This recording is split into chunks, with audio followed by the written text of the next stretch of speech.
It's Game 6 of the NLCS. It's in Chicago. It's 2003. Okay.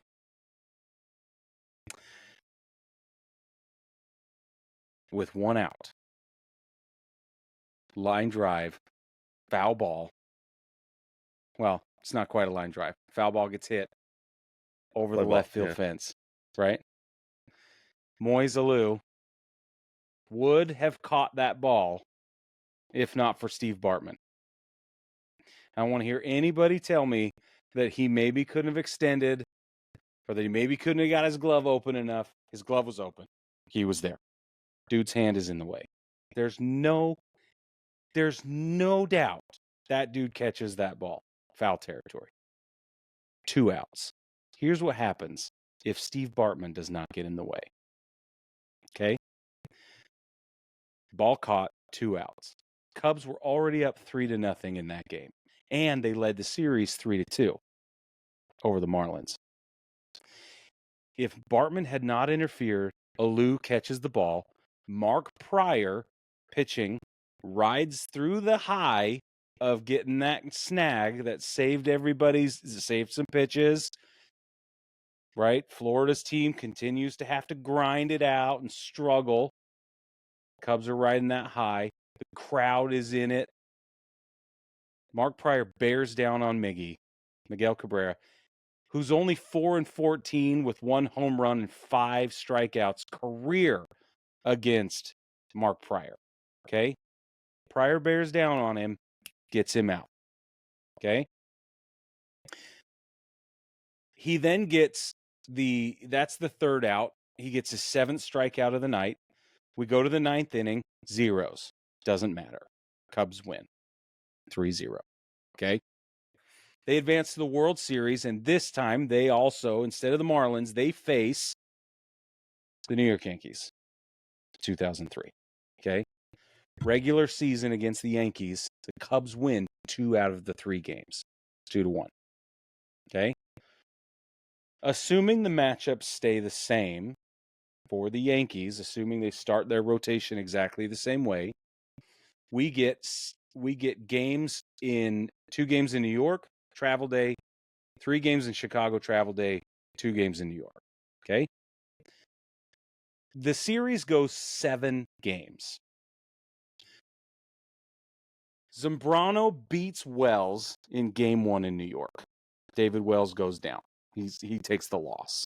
Okay? And the Cubs win game 1 in the Boogie Down. Andy Pettitte versus Kerry Wood. Andy Pettitte wins that matchup. Series tied 1-1. Okay? Game 3, travel day, game 3, is Mussina versus Pryor. Pryor wins 2-1. Okay? But it's barely. It's barely. Okay.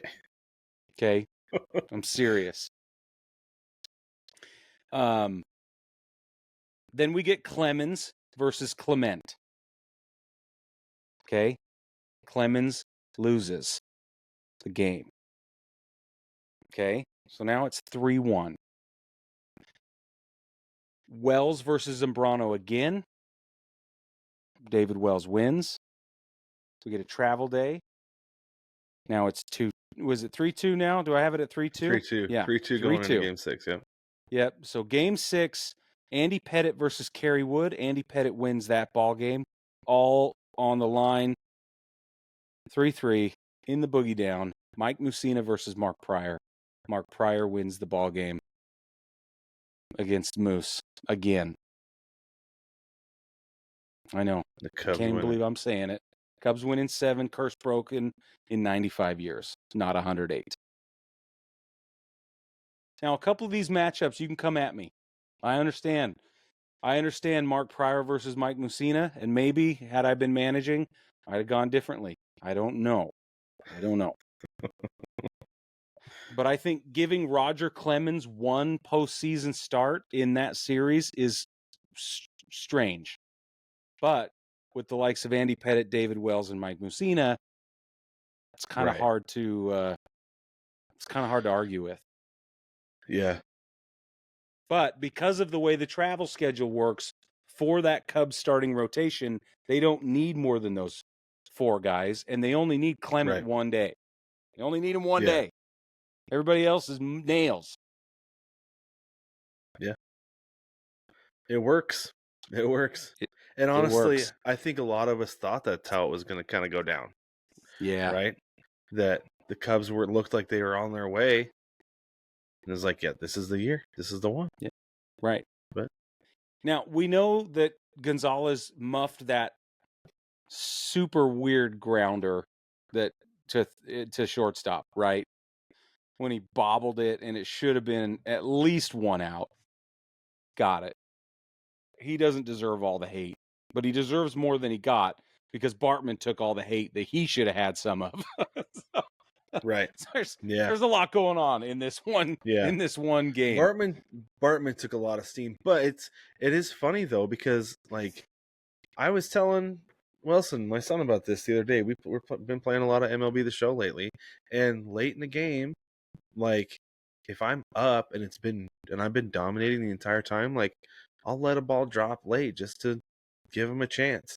The thing that sucks about it is that every single time it leads to a rally. That's right. Every they come time. back. Every time. One, because I always do it with 2 outs. I'm like, okay, I'll get the next guy out. No problem, right? Mm-hmm. But I never do. Right. It always leads to a 2-out rally, and he puts just enough runs on the board to win the game. Yeah. And there's a weird thing in baseball that if you give an extra out, you're almost always going to pay for it. And that's what happened with the Cubs.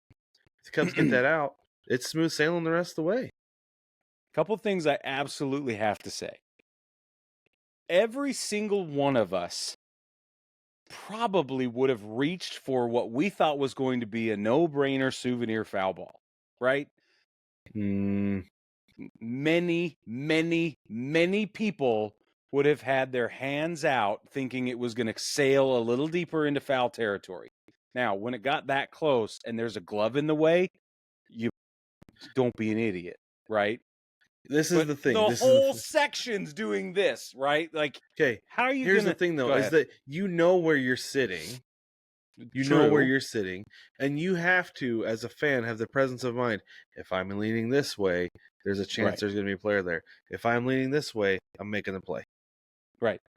But with your headphones on, come on, dude. He had his headphones on. Okay. You're right, he had those. I think there's some of that going on. But anyway, I think that there are other villains, and it doesn't all have to be.